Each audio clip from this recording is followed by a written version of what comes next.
కొరకు ఆయన మనల్ని ఏర్పాటు చేసుకున్నాడనంటే క్రీస్తు మనల్ని ముందుగా తన కోసం నిర్ణయించుకున్నాడు. ముందుగానే ఎప్పుడు జగత్ పునాది వేయబడక ముందే, భూమి పుట్టక ముందే, ఈ లోకంలో రవ్వంత ఏర్పడక ముందే ఆయన మనల్ని నిర్మించుకున్నాడు, ఆయన మనల్ని సృష్టించుకున్నాడు. ఆయన కొరకు జీవించడం. ఎలాగ జీవించాలి? నెంబర్ 1, పరిశుద్ధులుగాను నిర్దోషములనై ఉండవలనని జగత్ పునాది వేయబడక ముందే ప్రేమ చేత ఆయన మనల్ని ఏర్పాటు చేసుకున్నాడట. క్రీస్తులో జీవించడం అంటే బీ హోలీ, పరిశుద్ధులుగా జీవించటం. క్రీస్తు కొరకు జీవించడం అంటే పరిశుద్ధత. ఈ పర్పస్ ఏంటి? ఎవరు పరిశుద్ధులుగా ఉంటున్నారో వారు క్రీస్తులో జీవించిన వాళ్ళు, వాళ్ళే సజీవులు. పరిశుద్ధత లేని వాళ్ళు సజీవులు కాదు. అమ్మా, నువ్వు నిర్దోషిగా ఉండాలా, బ్లేమ్లెస్, పరిశుద్ధముగాను నిర్దోషముగాను. యేసుప్రభువారు తన ప్రాణాన్ని ఎందుకు ఇచ్చారండి? ఎఫెసీయులకు రాసిన పత్రికలోనే రాశాడు. తన ప్రాణం ఎందుకు ఇచ్చాడు? 5వ అధ్యాయంలో ఎందుకు ఆయన తన ప్రాణం పెట్టాడు మన కోసం? ఏమా, ఎందుకు ఆయన మన కోసం ప్రాణం పెట్టాడు? 27వ వచనం, క్రీస్తు కూడా సంఘమును ప్రేమించి కళంకమైనను ముడతైనను అట్టిది మరి ఏదైనను లేక పరిశుద్ధమైనది గాను నిర్దోషమైనది గాను మహిమ గల సంఘముగా ఆయన ఎదుటి నిలవబెట్టాలని 27వ వచనంలో 5:27లో పరిశుద్ధముగాను యేసు ప్రభువు నీ కొరకు కార్చిన రక్తం. ఎందుకనంటే నువ్వు పరిశుద్ధంగా జీవించడమే. క్రీస్తులో జీవించడం అంటే పరిశుద్ధంగా జీవించడం. క్రీస్తు కొరకు జీవించడం ఈజ్ పర్పస్. ఆయన ఒక ఉద్దేశంతో మనం సృష్టించాడు. క్రీస్తులో జీవించడం అంటే పరిశుద్ధముగాను నిర్దోషముగా జీవించడమే. అమ్మా, ఎంతమంది పరిశుద్ధులుగా ఉంటున్నారు? బ్లేమ్లెస్, నిర్దోషం అంటే అస్సలు నీ మీద చిన్న స్పాట్ కూడా లేదనమాట. మచ్చలేని జీవితం, మరకలేని జీవితం. నీ స్పాట్ అంతా కడిసిపోవాలంటే, అమ్మ మనం మురికిపోవాలంటే స్నానం చేయటం దగ్గర రాజీపడడం. పర్లేదు, ఎంతసేపు అయినా పర్లేదు, క్లీన్గా మాత్రం స్నానం చేసి వస్తుంటాం. ఎందుకని? కొంచెం టైం అయిపోతున్నా సరే 2 చెంబులు ఎక్స్ట్రా వేసుకుంటాం. కారణం ఏంటంటున్నా? ఏమండి, టైం అయిపోతున్నా 2 చెంబులు ఎక్స్ట్రా వేసుకుంటారు. కారణం ఏంటంటున్నాను? ఎక్కడ మురికి ఉండకూడదు బాడీలో. మరి నీ మీద మచ్చ పడుతుందేమో, పాపం అనే మచ్చ, నిర్దోషము, పరిశుద్ధత. క్రీస్తు రక్తంలో నువ్వు కడగబడాలా. పరిశుద్ధత కలిగి ఉండాలంటే నీ హృదయం క్లీన్గా ఉండాలి. పరిశుద్ధులుగా ఉండడానికి దేవుడు మనల్ని పిలిచాడు, కానీ దోషులుగా ఉండడానికి పిల్లలే. మనం ఏ విషయంలో కూడా నిర్దోషమైన వాళ్ళుగా ఉండాలి. బ్లేమ్లెస్, స్పాట్లెస్, దేవుని చేత రింకిల్, ఏది విధమైనటువంటి కళంకము లేనటువంటి సంఘముగా ఉండాలి ఈ సంఘం. ఓ సంఘమా సార్వంగమా పరలోక రాజ్యపు ప్రతిబింబమా, మెస్సయ్యను ఎదుర్కొనగా నీతిని అలంకరించి, ఓ సంగమా వినుమా. హల్లెలూయా. స్కూల్లో వినండి, స్కూల్లో మాస్టారు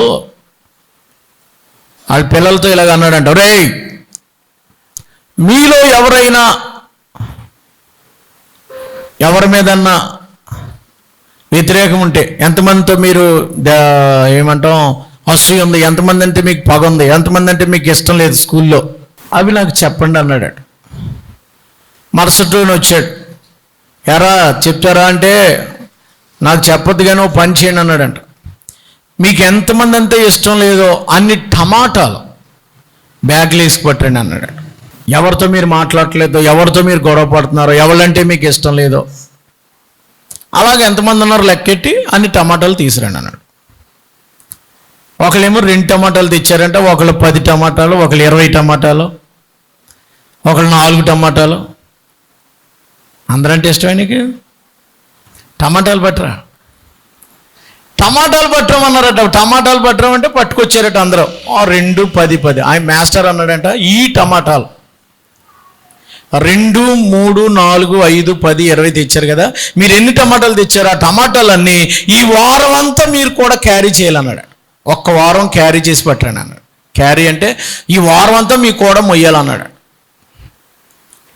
వారం రోజులు 2 టమాటాలు తీసుకున్నాడు 2, 10 తీసుకున్నాడు 10, 5 తీసుకున్నాడు 5, 20 తీసుకున్నాడు 20. ఈ వారం అంతా ఈ టమాటాలు మీతో కూడా ఉండాలి, బ్యాగ్ వేసుకుని ఆ బ్యాగ్లో మోస్తానే ఉండాలన్నాడట వారం అంతా.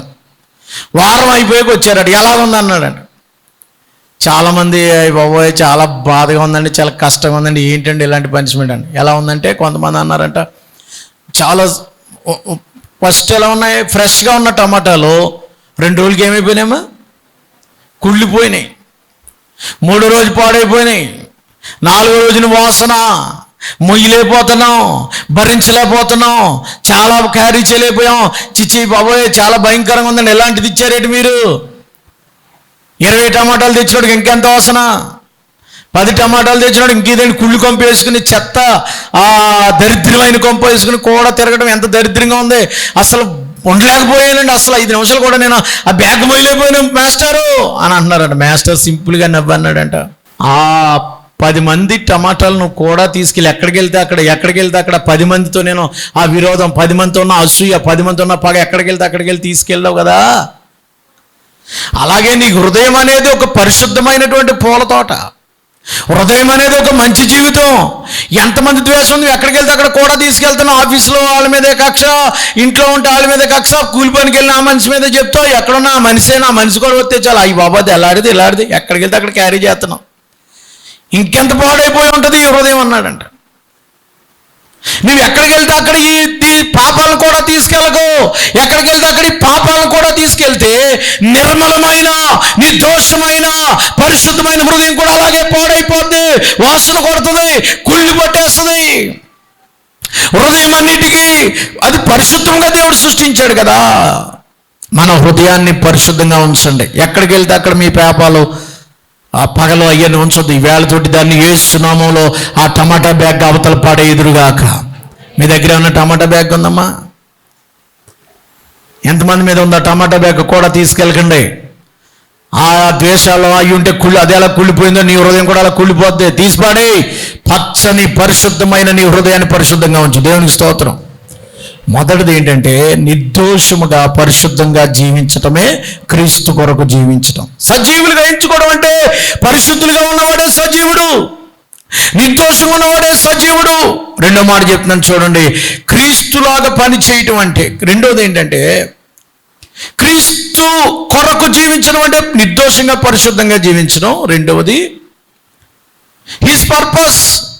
క్రీస్తునందు మిమ్మల్ని మీరే సజీవులుగా ఎంచుకోండి. దేవుని విషయంలో మీరు బ్రతికినోళ్ళంటే ఇప్పుడు పుట్టిన్ క్రైస్ట్, దేవుణ్ణి నీ హృదయంలో పెట్టండి. పుట్టిన్ హార్ట్, యేసు ప్రభువాన్ని నీ హృదయంలో జీవింపచేయండి. ఇప్పుడు క్రీస్తుని మీరే చూపించాలంటే క్రీస్తులాగా నడవండి. మీరు క్రీస్తులాగా, క్రీస్తుని విషయంలో పాపం విషయంలో చచ్చిన వాళ్ళే, మరి క్రీస్తు విషయంలో బ్రతికిన వాళ్ళు అంటే క్రీస్తు ఎలాగ నడిచాడు అలా నడవండి. మీరు క్రీస్తు ఎలాగ జీవించాడు అలా జీవించండి. గలతీయులకు రాసిన పత్రిక 2వ అధ్యాయం 20వ వచనం. గలతీయులకు రాసిన పత్రిక 2వ అధ్యాయం 20వ వచనం. మనము క్రీస్తులాగా జీవించడం అంటే గలతీయులకు రాసిన పత్రిక 2వ అధ్యాయం 20వ వచనం. నేను క్రీస్తుతో కూడా సిలువైబడి ఇక మీద జీవించువాడును. ఇప్పుడు ఎవరు జీవిస్తున్నారు నీ ఇంట్లో? క్రీస్తే నా యందు జీవించుచున్నాడు. నేను ఇప్పుడు శరీరమందు జీవించిన జీవితం నన్ను ప్రేమించి నా కొరకు తను తాను అప్పగించుకున్న దేవుని కుమారి అందలి జీవించుచున్నాను తప్ప నేను కాదు. అమ్మా ఇప్పుడు ఎవరు జీవిస్తున్నారు మీలో? జీవించువాడిని నేను కాదు, ఎవరు జీవిస్తున్నారు? His purpose. క్రీస్తునందు మిమ్మల్ని మీరే to live on God, live to God. Live on God అంటే దేవుని కొరకు, లివ్ ఫర్ గాడ్ అంటే దేవునిలో జీవించడం అంటే క్రీస్తు నీలో జీవించడం. ఇక నేను క్రీస్తు కూడా సిలువేయబడ్డానికి జీవించవాడు నేను కాదు. కానీ పౌలు గారు అంటున్నాడు, గతకాలం హింసకుణ్ణి, గతకాలం దూషకుణ్ణి, గతకాలం హానికరుణ్ణి, గతకాలం త్రాగుబోతుని, గతకాలం వ్యభిచారిని, గతకాలం ధర్మశాస్త్ర ఉపదేశకుణ్ణి, ఇప్పుడు నేను క్రీస్తులోకి వచ్చేసాను కాబట్టి ఇప్పుడు నేను అలాంటి కాదు. ఇప్పుడు క్రీస్తే నాలో ఉన్నాడు. ఇప్పుడు నేను క్రీస్తులాగా జీవిస్తున్నాను. దేవునికి స్తోత్రం. క్రీస్తు కొరకు, దేవుని విషయంలో క్రీస్తునందు మిమ్మల్ని మీరే సజీవులుగా ఎంచుకోండి. అంటే అర్థం ఏంటమ్మా? మిమ్మల్ని చూసిన వాళ్ళు ఎవరిని చూడాలి? ఇప్పుడు క్రీస్తులాగా మీరు నడవాలి. అప్పుడే క్రీస్తు పనులు మీరు చెయ్యాలి. క్రీస్తులాగా పని చేయటమే క్రీస్తు కొరకు జీవించడం అంటే. రెండవది, సజీవులుగా ఉన్నామంటే మీరు క్రీస్తులాగా జీవిస్తున్నారండి. ఏమన్నా మీరు యేసుప్రభులాగానే జీవిస్తున్నారా? యేసుప్రభువేనా? మిమ్మల్ని చూసిన వాళ్ళు ఏమనాలా? మిమ్మల్ని చూసిన వాళ్ళు ఏమనాలా? అన్నాడీఎంకే పార్టీ, అన్నాడీఎంకే ఏదండి తమిళనాడు కరుణానిధి అని ఒక ఆయన బ్లాక్ కాల్జెడ్ ఎట్టుకుని, మీకు తెలుసా? సీఎం చచ్చిపోయాడు, స్టాలిన్ ఫాదర్ ఎవరో నాకు తెలియదు, కానీ కరుణానిధి అనే సీఎం చేశాడు తమిళనాడుకి. ఆయన దగ్గరికి వెళ్ళి ఒక ఆయన అడిగాడట, అయ్యా మాకు కొంచెం పాలిటిక్స్ నేర్పండి సార్ అని అడిగాడంట. అడిగితే ఆయన అన్నాడంట, అదిగో అక్కడ చర్చ్ ఉంది కదా, చర్చిలోకి వెళ్ళు, పాలిటిక్స్ అన్నీ వస్తాయి అన్నాడంట. ఏం చెప్పాడమ్మా? చర్చిలో ఉన్న పాలిటిక్స్కి ఎక్కడ ఉండమన్నాడు. అసలు రాజకీయం అంతా ఎక్కడుంది? అసలు గొడవలు ఎక్కడున్నాయి? క్రీస్తులో ఉన్నారు మీరు. అసలు ఒకడిని ఎత్తుకుని ఒకడు ఎత్తగడం, ఒకడిని దించడం అంటే అసలు అంతా ఇక్కడే ఉందన్నాడట. జాగ్రత్త సుమా, క్రీస్తు ప్రేమస్వరూపి, క్రీస్తు దయామయుడు, క్రీస్తు ఇతరులను క్షమించిన వాడు, క్రీస్తు ప్రభువారు పరిశుద్ధుడు. క్రీస్తులాగా కనిపించాలి మీరు. క్రీస్తు చేసే పనులు మీరు చేయాలా? ఇప్పుడు క్రీస్తు లేడు, క్రీస్తు కొరకు జీవించడం అంటే హిస్ పర్పస్. మిమ్మల్ని మీరే క్రీస్తునందు సజీవులు ఎంచుకొని మీరు సజీవులైతే క్రీస్తులాగా బ్రతుకుతారు. క్రీస్తు ప్రభువారు అన్నారు, మీరు నాలో పాపం ఉందని మీరు ఎవడైనా రుజువు చేస్తాడా? అది మీరు క్రీస్తు అయితే అలా చెప్పాలి. చెప్పండి, సంఘస్థులారా చెప్పండి, అడగండి. ఏమన్నాడు? నాలో పాపం ఉందని ఎవడని చూపించగలడు అన్నాడు. మరి ఎన్ని సంవత్సరాల ప్రసంగాలు వింటారు? ఎప్పుడు పరలోకి వెళ్తారో, ఎప్పుడు యేసుబాబు వచ్చేస్తే ఎలాగా? ఇప్పుడు ఎన్ని ప్రసంగాలు వింటారు అయ్యా? ఇప్పుడు మనల్ని చూసిన వాళ్ళని ఎవరు చూడాలా? మీకు చాలాసార్లు చెప్పాను, మనల్ని చూసిన వాళ్ళు ఎంతమంది? ఇస్కరియోతు యోధ ఎంతమందికి తెలుసండి? ఇస్కరియోతు యోధ గురించి ఎంతమంది తెలుసు? యేసు ప్రభువుని అప్పగించినోడు, యేసు ప్రభువుని అమ్మేసినోడు ఇస్కరియోతు యోధ దొంగ. తెలుసది? అది కూడా తెలీదా? యేసు ప్రభువుని అమ్మేసినోడు ఎవరో? ఇస్కరియోతు యోధ, ఆయన శిష్యుడే. ఒక ఆయన వచ్చి అన్నాడంట, పెయింటరు, ఇస్కరియోతు యోధ బొమ్మ గీసుకోవాలండి అన్నాడంట. ఇప్పుడిప్పుడే 11:30కి చర్చ అయిపోద్ది అక్కడ. ఆ చెట్టు కింద కూర్చుంటే అందులో చాలామంది ఇస్కరియోతు యోధాలు వస్తారు అన్నాడంట. ఒక ఆయన అలాగే ఉన్నాడంట, గడ్డం పెంచుకుని, అలాగే ఆ దొంగ ముఖం అదంతా అలా ఉన్నాడు. బాబు ఒకసారి ఇలా రండి, మీ బొమ్మ గీసుకుంటానని చెట్టు కింద కూర్చోబెట్టి బొమ్మ గీస్తున్నాడు. ఎందుకని? ఇస్కరియోతు యోధలా ఉన్నాడు, దొంగోళ్ళు కొట్టి ముఖంలో ఉన్నాడు. బొమ్మ గీసేసాడు. మీకు అర్థం అవుతుందని ఇలా బయటకు వచ్చాను నేను, లేదా నా టైం అయిపోతుంది అక్కడ. బొమ్మ గీసేసి థ్యాంక్ యూ గీయే అన్నాడంట. ఎందుకు? ఇస్కరియోతు యోధ కదా మరి, బోండా కట్టి గీ ఎలా పెట్టి గీసుకున్నా అన్నాడు. అయిపోయింది. ఇదిగో 5,000 బొమ్మ గీసింది. అబ్బా 5,000 ఇచ్చాడట. ఎంత ఇచ్చాడు? అయిపోయింది. మళ్ళీ 6 నెలలకు అనుకున్నాడంట ఆయన యేసుప్రభు బొమ్మ గీయాలనుకున్నాడంట. ఏమండి యేసుప్రభు బొమ్మ గీయాలనుకున్నానండి. ఎవరండి బాబు, ఎవరనంటే ఆ గుళ్ళోకి వెళ్ళినైనా యేసుప్రభు బొమ్మ కనపడుతుంది. సరిగ్గా గీసాడట. యేసుప్రభు బొమ్మ గీసేసాడు. ముందేమో యేసుప్రభు బొమ్మ గీశాడు, తర్వాత ఏమో ఇస్కరియోతు బొమ్మ గీసాడు అనమాట. ఆయన అన్నాడు, ఇస్కరియోతు బొమ్మ గీసినప్పుడు 500 ఇచ్చాడట, యేసుప్రభు గీసినప్పుడు 5,000 ఇచ్చాడు. అప్పుడు అన్నాడంట, ఏమయ్యా మొన్న యేసుప్రభు బొమ్మ గీయించుకున్నావు కదా, నేనే అది 5,000 ఇచ్చావు, ఇవాళ ఇస్కరియోతు బొమ్మ గీయించుకుంటే 500 ఇచ్చావేంటి అన్నాడంట. అమ్మ యేసుప్రభు కాస్త 6 నెలలకు ఏమైపోయాడు? ఇస్కరియోతు యోధలాగా మారిపోయాడు. నిన్ను చూసిన వాళ్ళు ఇస్కరియోతులో కనబడుతున్నావా, యేసుప్రభులో కనబడుతున్నావా? మిమ్మల్ని మీరే యోచించుకోండి. పరిశుద్ధ గ్రంథంలో రాయబడిన మాట ఏంటంటే, మనం ఆయన కొరకు. ఆయన ఎలా జీవించారండి? ఎఫెసీయులకు రాసిన పత్రికలో 5వ అధ్యాయము ఎలా నడుచుకున్నాడు ఆయన? క్రీస్తులాగా నడవడం అంటే 5వ అధ్యాయం 2వ వచనంలో, క్రీస్తును ప్రేమించి పరిమళ వాసన ఉండి మన కొరకు తను దేవునికి అర్పణముగాను బలిగాను ఉంచుకుంటకు ప్రేమ కలిగి నడుచుకోండి. యేసులాగా నడుచుకోవడం అంటే ఎలా నడుచుకోవాలి? నెంబర్ 1 ఎలా నడుచుకోవాలండి? ప్రేమ కలిగి నడుచుకోండి. రెండవది అదే 5వ అధ్యాయము 2వ వచనం 11వ వచనం ఎలా నడుచుకోండి? 10వ వచనం, ప్రభుకి ఏది ప్రీతిగా దాన్ని పరీక్షించి వెలుగు సంబంధుల్లాగా నడుచుకోండి. క్రీస్తులాగా నడుచుకోవడం అంటే. 16వ వచనం, అజ్ఞానుల వలె కాక జ్ఞానుల వలె నడుచుకోండి. చప్పలు కొట్టి దేవునికి స్తోత్రం చెల్లిద్దాం. మనము యేసులాగా నడవాలి. యేసుతో టీవిగాను పోదుమా, అడ్డుగా వచ్చు వైరి గెల్వను, యుద్ధనాదంబుతో పోదమా, యుద్ధనాదంబుతో పోదమా. రాజు సైన్యమందు చేరను, ఆ రాజు దివ్య సేవ చేయను.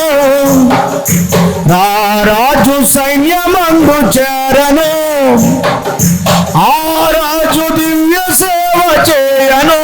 యేసురాజు ముందుగా ధ్వజము పట్టి నడువగా, యేసురాజు ముందుగా ధ్వజము పట్టి నడువగా, యేసుతో జీవిగాను వెడలను.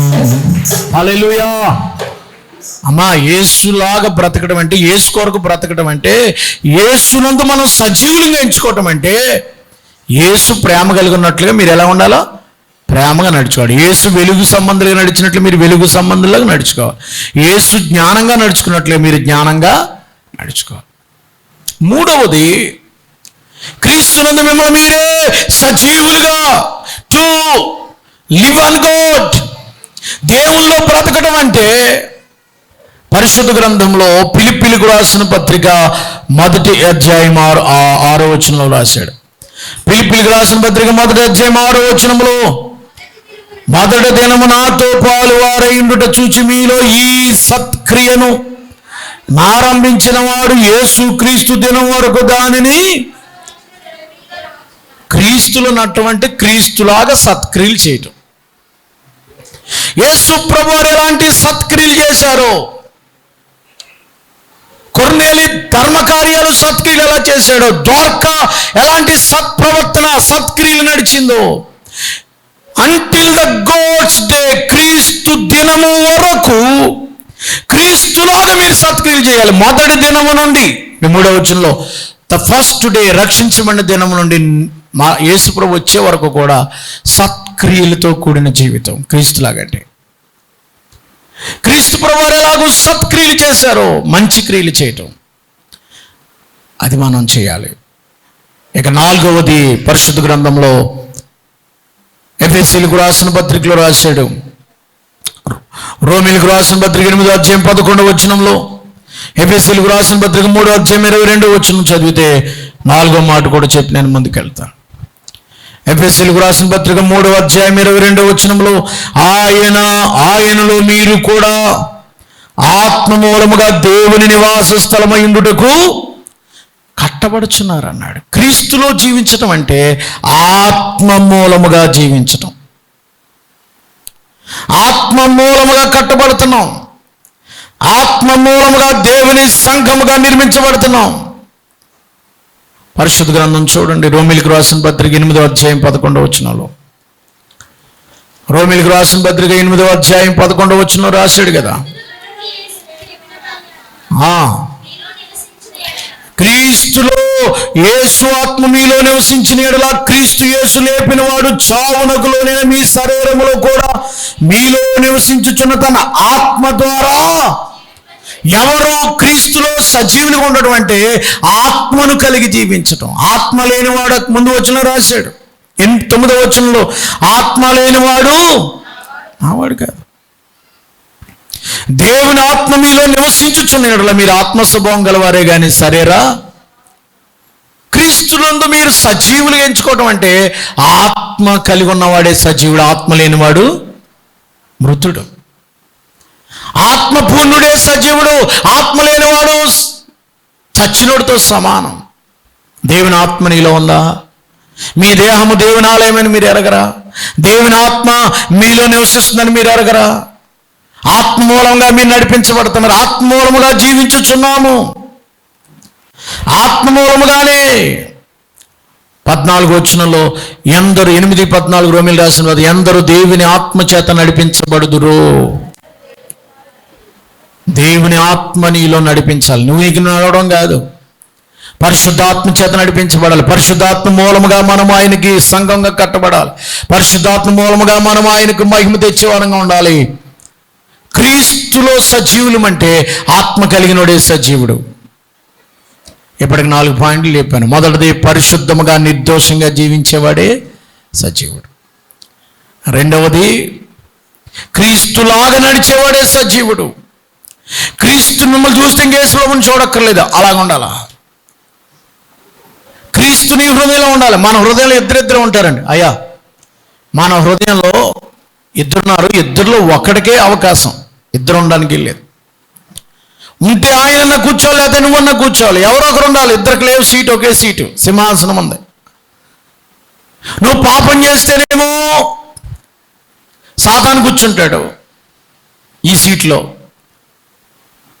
నువ్వు దేవుని బిడ్డగా పరిశుద్ధంగా జీవిస్తేనేమో ఈ సింహాసనంలో, హృదయం వేసిన ఈ సింహాసనంలో యేసుప్రభు కూర్చుంటాడు. ఇప్పుడు నీ హృదయంలో యేసుప్రభు కూర్చున్నాడా, సాతాను కూర్చున్నాడా? ఏమండో, ఎవరు కూర్చున్నారు ఇక్కడ? ఇక్కడ సింహాసనం ఉంది లోపల, ఎవరు కూర్చున్నారు ఇక్కడ? యేసు కూర్చున్నాడా, సాతాను కూర్చుందా?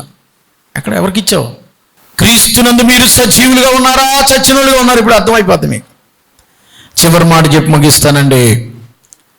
ప్రియ దేవుని బిడ్డలారా, ఆఖరు మాట ఏంటంటే, మనము యేసు ప్రభుతో ఏకమయ్యుండులాగున. యోహాను సువార్త 17వ అధ్యాయం 19వ వచనం. యోహాను సువార్త 17వ అధ్యాయము 23వ వచనం,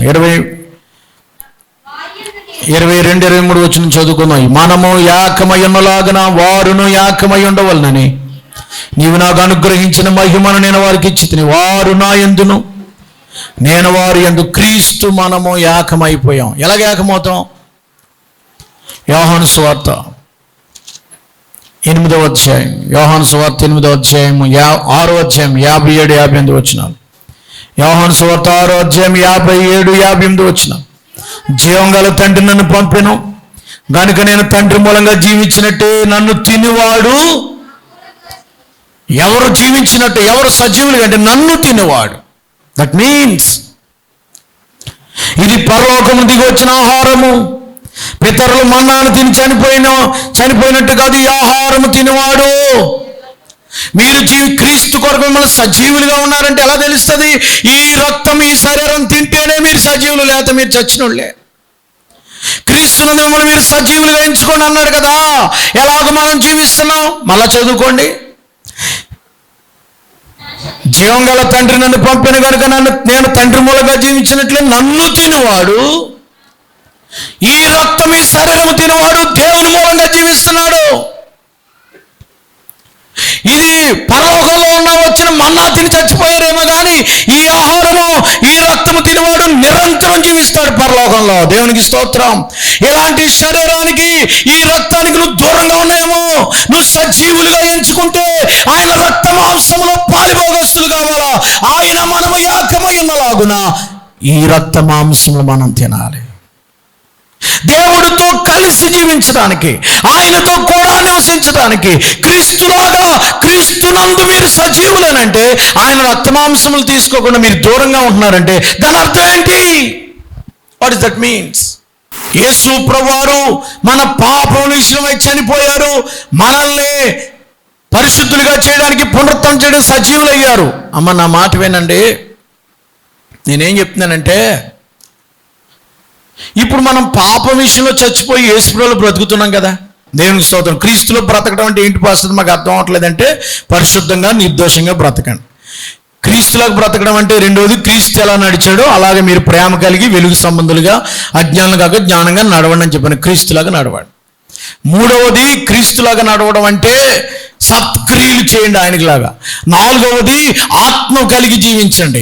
ఐదవది, క్రీస్తులాగా బ్రతకడం అంటే ఈ రక్తము, ఈ శరీరము తిని త్రాగువాడు, నన్ను తినేవాడు నా మూలంగా జీవిస్తాడు అన్నాడు దేవుడు. నేను తండ్రి మూలంగా జీవిస్తున్నాను, నన్ను తినేవాడు నా మూలంగా జీవిస్తాడు. నువ్వు క్రీస్తులను సజీవుడు అయితే తీసుకోవాలి కదా. ఇలా వెళ్ళండి ఒకసారి. ఎంతమంది దేవుని ద్రాక్షారసం రొట్టె తీసుకోకుండా దూరంగా ఉంటున్నారు? ఎందుకు అలాగ ఉంటున్నారు? మీరు ఎంతకాలం దేవునికి దూరంగా ఉంటారు? ఏంటి దేవుని నీకున్న విరోధం ఏంటి? ఇది తీసుకోకపోతే నువ్వు చచ్చినాడు అన్నాడు దేవుడు అక్కడ. ఈ ఆహారం తినేవాడు సజీవుడు. ఒకవేళ కనుక నువ్వు దేవుని బిడ్డగా పరిశుద్ధపరచబడి క్రీస్తులో జీవిస్తున్నానని, క్రీస్తు కొరకు బ్రతికితే, మనం పాప విషయంలో చచ్చిపోయాం కదా అమ్మ. మన పాప విషయంలో చచ్చిపోయిన వాళ్ళమేనా? డెడ్ ఇన్ సిన్ కదా, పాపం విషయంలో చచ్చిపోయిన వాళ్ళం కదా. మళ్ళీ పాపం చేస్తే చచ్చిపోయినాడు మళ్ళీ పాపం చేయగలుగుతాడా? మరి ఎందుకు చేస్తున్నారా? అది నా క్వశ్చన్. ఒక్కసారి పాపాలు వదిలేసి కడిగేసుకుని మళ్ళీ ఎందుకు పాపం చేస్తున్నారు మీరు? చచ్చినోడు పాపం చేయలేడు కదా,